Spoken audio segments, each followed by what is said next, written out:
Hey everyone, and welcome. Again, I apologize if the sound is a bit low. You guys can turn on the captions for English subtitles.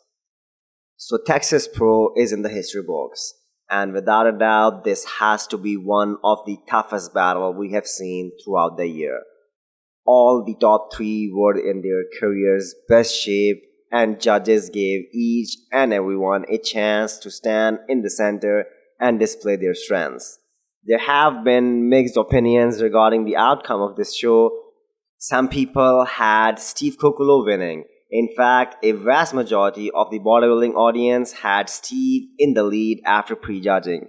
There is only 1 point difference between Iain and Steve, and surprisingly, Iain was in the lead.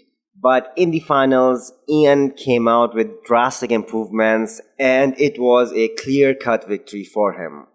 Steve definitely had the advantage of size factor over Iain, and I think his team made the mistake of bringing him much fuller in the finals.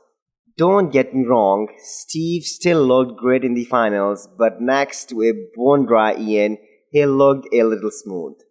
Just check the details on Iain's back versus Steve in the back double biceps and side triceps.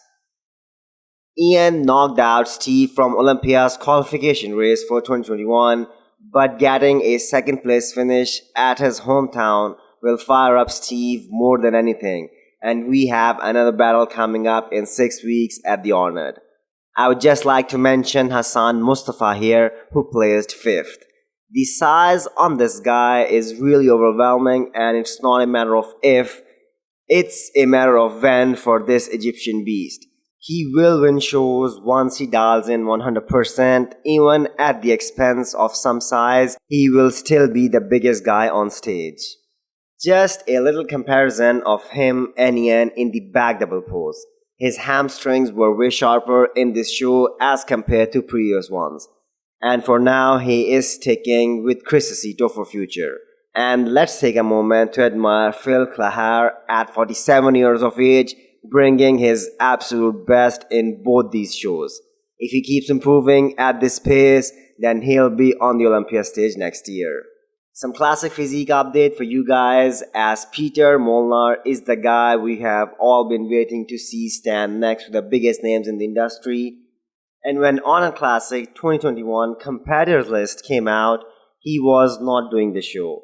Well, it turns out Peter is confident enough that he will be stepping on stage in one of the deepest classic physique lineups.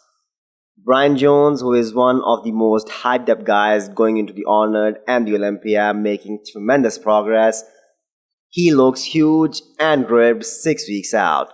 Brian has stated multiple times that he will switch to open bodybuilding class in the future, as it will be harder for him to make weight. New York Pro winner Danny Yonan, who is working for the first time with Chris Cormier, Logan Franklin, the defending champion Alex, and Terrence. So that is the best of the best, and it will be a real test of Peter Molnar's potential at the Arnold. How many of you guys believe that the posing footage of the 2019 Mr. Olympia Brendan Curry is recent?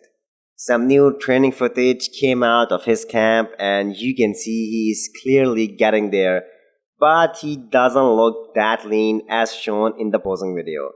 If that footage is old, then it's good news for Curry fans, because it's obvious that Brendan will be stepping on stage with improved legs, and that will make Olympia a lot more competitive.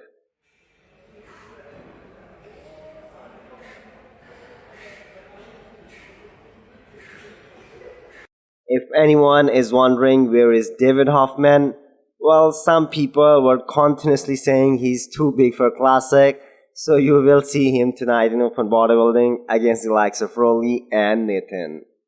Ending the video with the NPC European. The Classic Physique prejudging just wrapped up with Madelman, who already qualified for the Olympia at Portugal, is going for another win. The guys were shuffled across, but Middleman was in the middle at the end, so that means he is in the lead here. Fabian Meyer does have a more classic look, but he lacks muscle maturity standing next to Middleman. The Brazilian fans were really excited for Ramon to make some noise at his pro debut, and he didn't disappoint. And he did make the final call out. Hit the thumbs up button if you like the video and smash the subscribe button if you wanna come back for more. Thank you.